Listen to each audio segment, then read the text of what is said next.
So hello everyone, and thank you for joining us to this ISCB-SC webinars, International Society for Computational Biology. So I would like to remind you, if you want to know more about the upcoming webinars or how you can present your research and be part of this initiative, you can follow us on Twitter as at ISCB-SC. And today we have an interesting talk by Abdellah from Mohammed V University, Medicine and Pharmacy Faculty from Morocco. And his presentation is titled Comparative Study of Genome Assembly Approaches of Plant Genomes. So thank you, Abdellah, and please go ahead with your presentation. Thank you. Thank you, Izzy. I'm finishing now my master's thesis and doing my thesis internship actually currently in Mohammed VI University of Health Science in Casablanca, and I'm doing my master is in the Mohammed V University in Rabat, and the analysis part of this study was done in the HPC of Marwan department in Rabat. So this study is about the genome assembly of plants, which is the endemic plant of Morocco, Argania spinosa. And during this talk, we're gonna see, first of all, a brief introduction about plant genomics, then about sequencing strategy. Well, after that, talk about genome assembly. And we're going to talk about the challenges of plant genomics. And then we're going to move on to see what is interesting about Argania spinosa and why we did this study. And we're going to, after that, see the material and the results of our study. So starting by plant genomics. And actually, I think you know that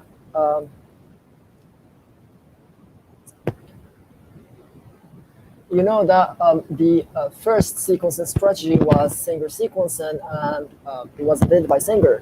And it was the first one used to study some feature in plant genomics. But after that, to start the whole genome sequencing, first of all, we start by back strategy sequencing, and then with the invention of shotgun sequencing, the process became a bit easier.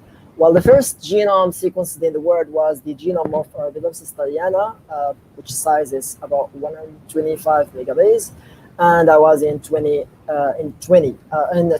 year in 2000, and then in 2005 the rice genome joined the flow, and then the wheat genome.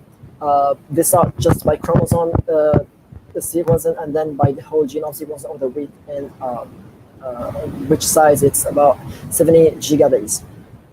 Well, about the genome strategy, there is in the plant genomic field, there is kind of two main strategies. The first one was back.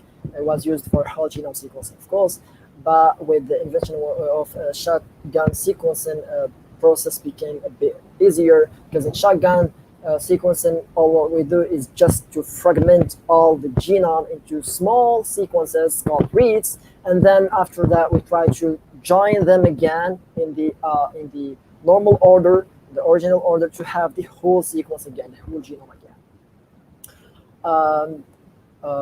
This shotgun sequencing is done by many platforms called NGS platforms. Well, there is some called second generation sequencing, and they can generate some short reads length up to 200, up to 500 base pair.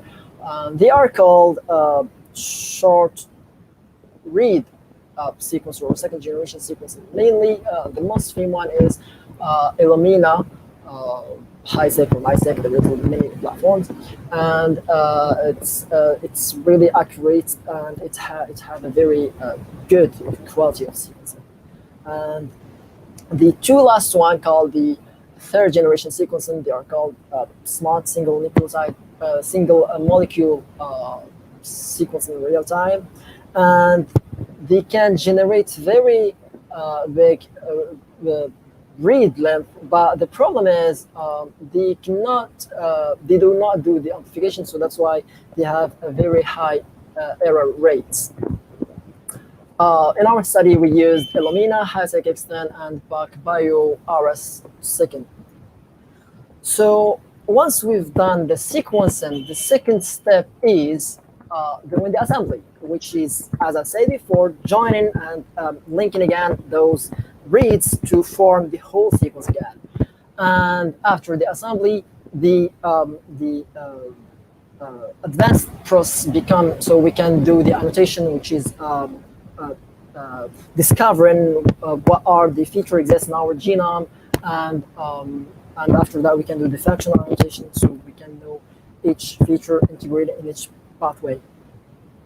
The genome assembly, as I said before, is just linking reads into a medium-sized sequence called contigs, and then linking those contigs into a very big sequence called scaffold, or scaffolds in case of many. And there is two strategy of assembly. There is what called the single assembly. There is the hybrid assembly. So in the single assembly, we use just short reads, one library short reads, and then we try to assemble them, as we say, link them to have a medium-sized sequence called contigs, then link the contigs to have a big sequence size called scaffold. But the second strategy is called the hybrid assembly. And in the hybrid assembly, we use both the short reads and the long reads. So short reads, like in the study coming from Illumina, and the required to have a very, very big, high coverage, like around 60 to 100 coverage. And they are first of all assembled alone, and then we try to map them, the final results of assembling short reads with the long reads in order to fill in the gaps that exist between the short reads contigs. And the assembly is done by many algorithms. The most famous one and currently used is called the drawing graph. Actually, the two we used in this study are based on the drawing graph, which try to split the genome, the library, into fragments called chimer, and then join them again to have the whole sequence. And about plant genomic, there is of course some challenge, and those challenges due to, first of all, the genome size. As we said in the first slide, the genome size of plants is very, very big. It can go to 70 gigabase for one species, and this is really challenging during the sequencing and the assembly. The second thing is the polyploidy. Polyploidy means that there is not just a pure set of chromosomes, but there is many set of chromosomes, and it's also challenging in the sequencing and the assembly in the assembly steps. And of course, the heterozygosity of those living beings. And the last point is the reproductive sequence. So the plant's genomes have a lot of reproductive sequences inside them. And just to see a big view, this is a plot of many living beings, the genome size and the reproductive sequence in the genome. As you see, the plants are those who have the higher number of reproductive sequences and the higher and the bigger genome size, which is really challenging. And about this study, it was about Argania spinosa tree. So Argania spinosa tree, it's the endemic tree. It's an endemic tree in Morocco, and its oil, it's one of the most expensive oil in the world because it's used for many uses, like therapeutical uses, cosmetic, nutritional uses, and it have a very big social economical impact in Morocco. So this tree cover the southern of Morocco, from Souera to Agadir, around, and this area is about 800,000 hectares. In our study, we use a shrub aged 90 years, and it's now projected in the campus of the university. It has 3 meters in height and one main trunk. And to sequence it, we use just the leaf tissue. We extract DNA from leaf tissue only. So the sequencing was done by 2 libraries. The first is Illumina HiSeq Xten, and the second one is Pacbio RSII. Illumina generates small reads, and Pacbio generates long reads. So Illumina had higher depth, higher coverage, around 236. That's why the size of the library was about 144 gigabytes, comparing to Pacbio RS, which has just 7.6 gigabytes.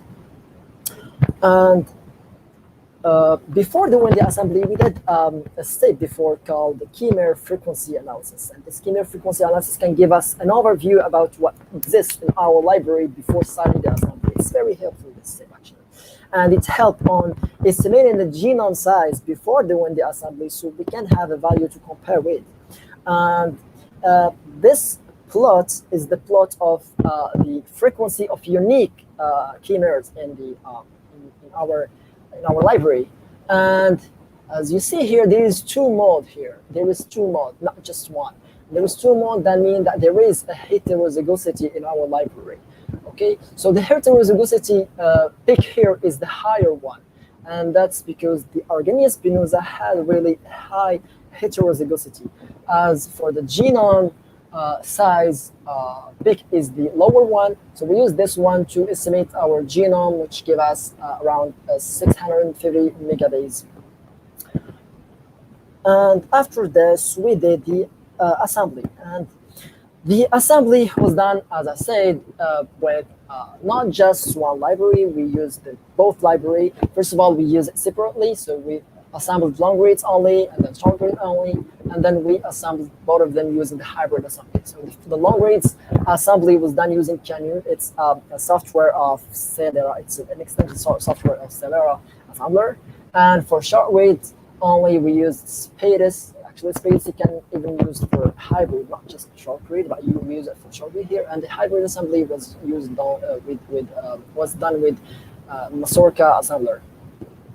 And here in the results, you can see the difference between 3 of them. So let's start by the long reads assembly. And as you see here, there is a very, very small total size, around 909,000 base pair, which is really low compared to the genome size estimated that we have before.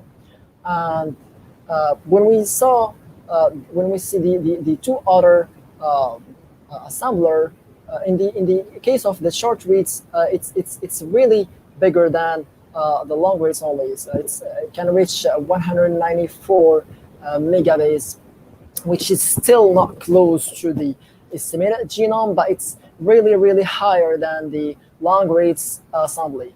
And in the hybrid assembly, well, here we have a very significant value. We have 671 megabases per, which is really close to the estimated genome size.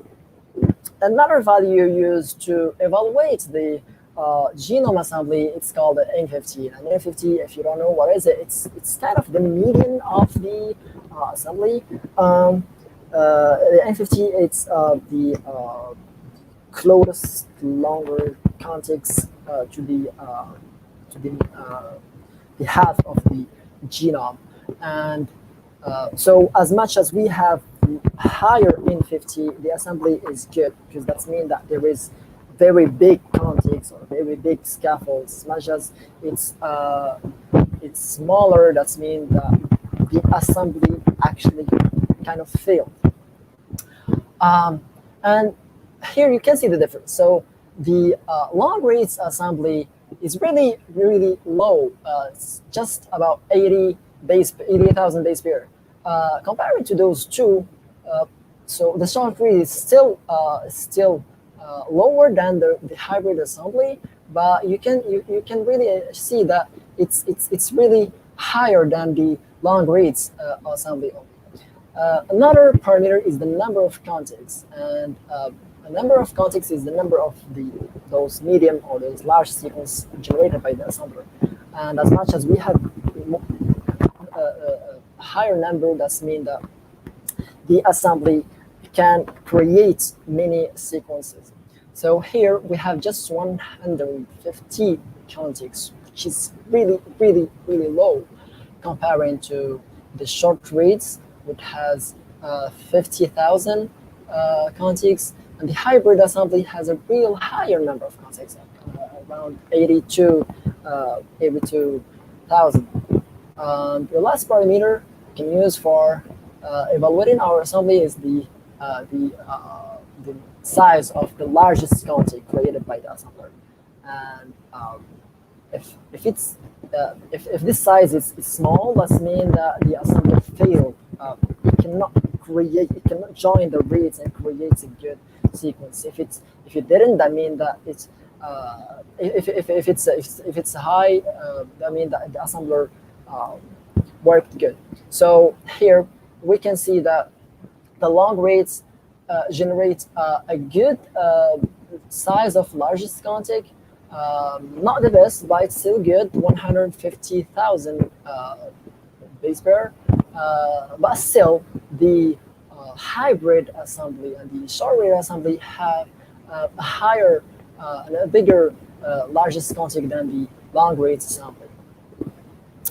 And so to conclude this, as you've seen, the long read assembly only cannot give a good result, and that's due to the high error rate of this sequencing platform, and also the lower coverage. The short read assembly can give a good result. They're not the best, but the good about them is that they can be optimized with some works. And the hybrid assembly, as you've seen, remain really the best approach of assembly. And I think it's all. Thank you.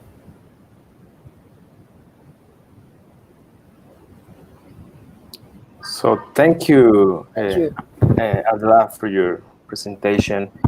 So we are going to wait for questions. So in the short time, I have a question. What is the?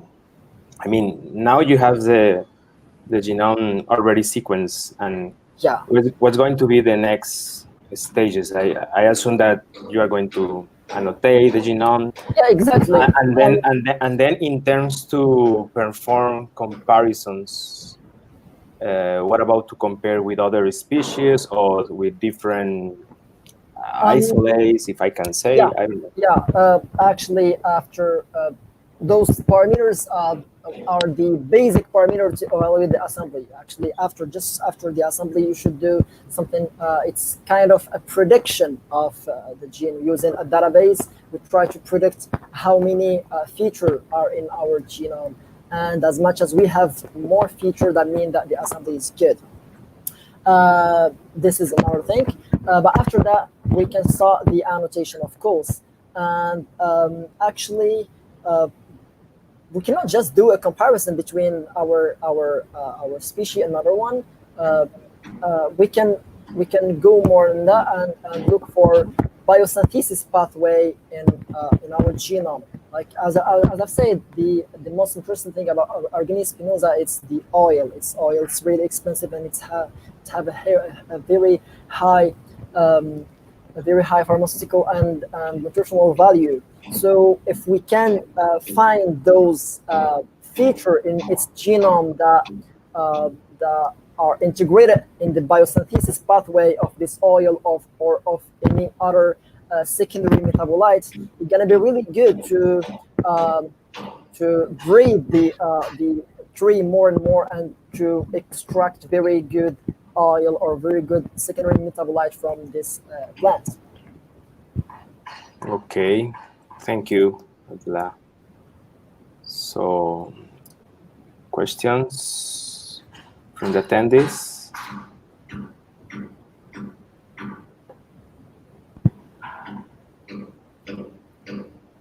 Maybe not.